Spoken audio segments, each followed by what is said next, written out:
कानून की क्या, वो एक ऐसा सपना लिख रहा है जहाँ हर इंसान बराबर होते हैं। सीन 1।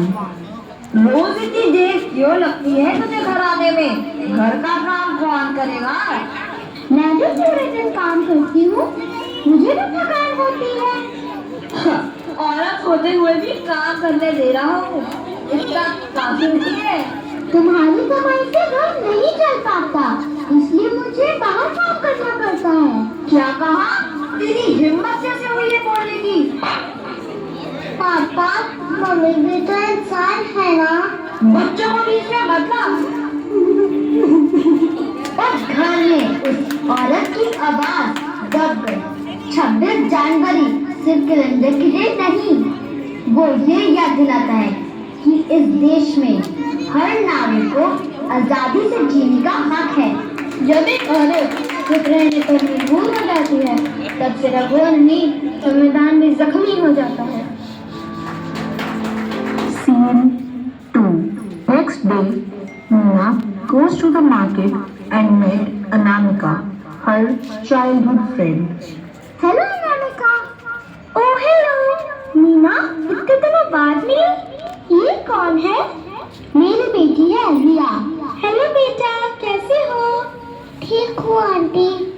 और क्या कर रही हो आजकल? छोटी मोटी जॉब यार। आज तो रिसेंटली IAS का एग्जाम क्लियर किया है मैंने। अरे वाह, स्कूल में चुप चुप रहने वाली लड़की IAS बन गई। I am so happy for you. तुम्हारे चेहरे पर ये निशान कैसे? अरे कुछ नहीं आंटी, पापा ने कल वापस मम्मी पर हाथ उठाया। कुछ नहीं, वो गुस्से में हो जाता है। ये गुस्सा नहीं, हिंसा है। पर मैं औरत हूँ और इसीलिए तुम्हारे पास अधिकार है। कानून तुम्हारे साथ है। ये अन्याय सिर्फ दर्द नहीं, एक सवाल है और हर सवाल का जवाब कानून से मिलेगा। सीन 3। यही कहानी कभी एक और घर में भी चल रही थी और एक बच्ची सब कुछ सहम कर देख रही थी। माँ, आज पापा फिर गुस्सा थे ना? हाँ बेटा, पर तू अपनी पढ़ाई पर ध्यान दे। माँ, जब पापा चिल्लाते तो मुझे डर लगता है। आपको डर नहीं लगता? लगता है बेटा, पर चुप रहना ही बेहतर होता है। माँ, क्या औरत होना इतना कमजोर होना होता है? अगर मैं बड़ी होती तो आपको कभी ना रोने देती। माँ, मैं बड़ा होकर ऑफिसर बनूंगी ताकि कोई औरत चुप ना रहे। हर बच्ची को सपने देखने का हक है और उन सपनों को जीने की आजादी की। और उस दिन उस बच्ची ने फैसला किया कि वो चुप नहीं रहेगी। संविधान ने मुझे चुप रहना नहीं, जीना सिखाया है। जब तक अधिकार कागजों तक सीमित रहेगा, तब तक आजादी अधूरी रहेगी। सीन 4। तुम अब चुप नहीं रहोगी। मुझे डर लग रहा है। डर से कुछ नहीं होता। हिंसा जुर्म है। अपने लिए ना सही, अपनी बेटी के लिए आवाज उठाओ। माँ कहती थी, इस मामले में कोई साथ नहीं देता। मैं तुम्हारे साथ हूँ। सीन 5। मीना जी की कंप्लेंट लिखिए। ये घर का मामला है, घर में क्या होता है घर में रहे तो ही अच्छा है। घर का मामला भी कानून का मामला होता है। हिंसा जुर्म है। आप अपनी शिकायत लिख लीजिए, आपका अधिकार है। जी, ये सब झूठ है, मैं तुझे कभी छोड़ूंगा नहीं। हम आपको प्रोटेक्शन देंगे, आपको डरने की जरूरत नहीं।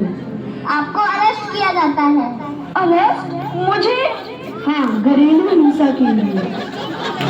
शुक्रिया। सीन 6। संविधान सिर्फ एक किताब नहीं, ये हमारी जिंदगी है।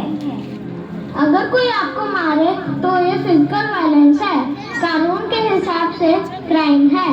अगर कोई आपको धमकी दे या ऑनलाइन आपको थ्रेटन करे तो वो साइबर अब्यूज है और आपका राइट है उसे रिपोर्ट करना। अगर कोई आपको पढ़ाई करने से रोके या काम करने पर मजबूर करे तो वो भी अधिकार का उल्लंघन है। आपका हक है अपनी जिंदगी खुद चूज करने का।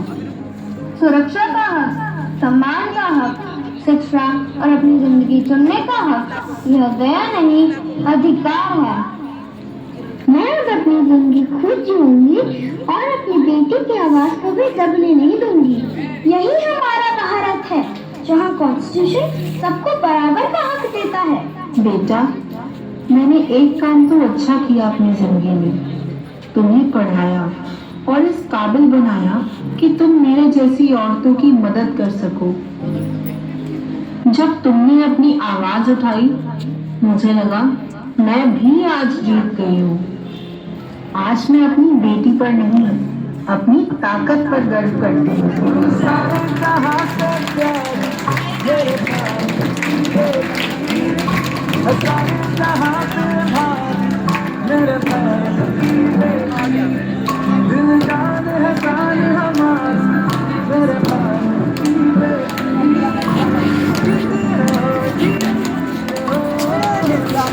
आज का दिन सिर्फ तिरंगा लहराने का नहीं, हर नागरिक को उनके राइट याद दिलाने का दिन है। संविधान सिर्फ पढ़ने की दी गई है, इसे जीना पड़ता है।